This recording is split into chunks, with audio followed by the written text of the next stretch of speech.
지난날에 농약이 들어있는 소주를 마신 주민 2명이 숨지거나 치료를 받은 경북 청송에 농약 소주 사건이 있었습니다. 그 할머니가 지금 재판받고 있는 상주 살충제 음료수 사건과는 다른 사건이죠.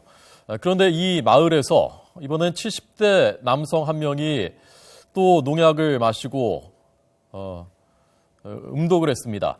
경찰은 이 사건, 그 전에 농약 소주 사건과 이 남성이 관련이 있다는 쪽에 무게를 두고 있습니다. 현장에서 취재하고 있는 이윤재 기자 연결됐습니다. 이 기자 나오십시오. 네, 경북지방경찰청입니다. 네, 자세히 좀 전해 주시죠. 네, 숨진 남성이 지난달 31일 고독성 농약을 마신 동기를 찾는데 경찰은 수사력을 모으고 있습니다.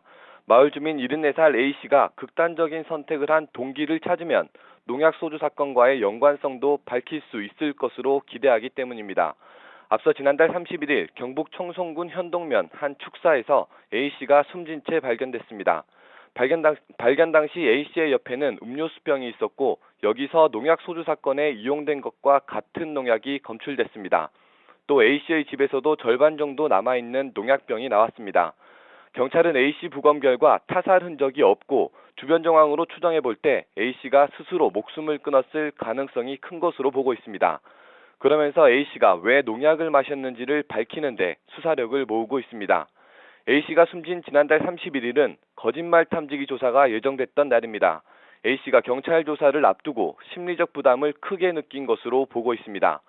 그동안 A씨와 다른 마을 주민들 사이에 갈등 요인은 없었지만 가족 사이의 다툼이나 갈등은 있었던 것으로 확인됐습니다. 경찰은 아내가 마을회관에 출입하는 것에 대해 A씨가 불만을 품었을 가능성도 염두에 두고 있지만 아직 직접적인 증거는 확보하지 못했습니다.